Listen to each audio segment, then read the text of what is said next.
So it is my belief, and I've been studying Solomon since I was a new Christian. I believe that he wrote the Song of Songs when he was a young man, newly married, very much in love with his wife. I believe that he collected the book of Proverbs over the course of his life, truisms and learnings and experiences like a journal. And then I believe at the end of his life, he penned the book of Ecclesiastes. And I believe it was him looking back on his life with remorse and regret and remiss at the absence of this lovely woman. And so Ecclesiastes is this tremendous book. It has 12 chapters. It's written by Solomon, and it opens with this word, meaningless, meaningless, says the teacher. Everything is meaningless. He sounds like a punk rock kid getting a philosophy degree at a junior college with a medical marijuana permit. He sounds like that kid.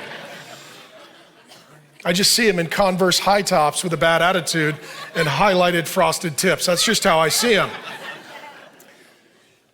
And then the question is, what does that mean? Because life doesn't need to be meaningless, but it can be. It can be very meaningful.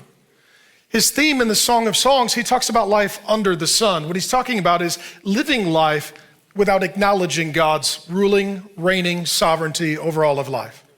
If all of you do is just live your life without considering and inviting God, life is very meaningful. It's only God above it all that gives meaning to it all. Nonetheless, that word in Hebrew, it appears 36, 37 times. Meaningless, it is translated. And depending upon which translation you prefer, sometimes it'll be translated as fleeting or vapor. In the original Hebrew, it's hebel. And the book of Ecclesiastes begins with that word, and that is the theme and thread of the book. So the meaning of that word determines the meaning of life. I don't believe that life is meaningless, though it can be. I believe that what that word means when it's used elsewhere, like in the Psalms, is that life is fleeting, like a vapor.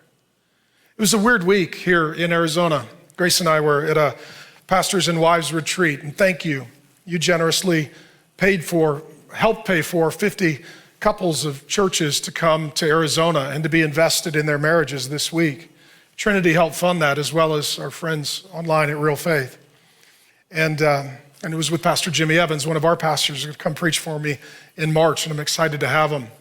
But it was really weird because we were up in North Scottsdale one night, and Grace and I walked outside, and there were snow flurries in Scottsdale. Very rarely in Arizona do you see your breath. But it was cold enough this week that you see your breath. And what happens is when you see your breath, how long does it last?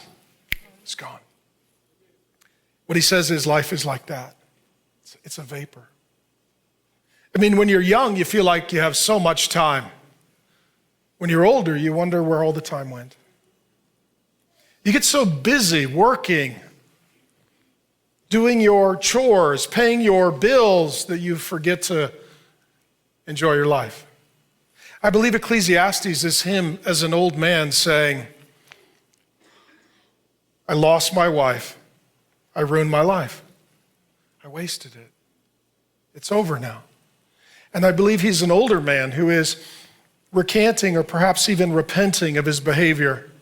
And he's looking back and he's saying, well, some of you think that money is going to satisfy. I had a lot and it didn't.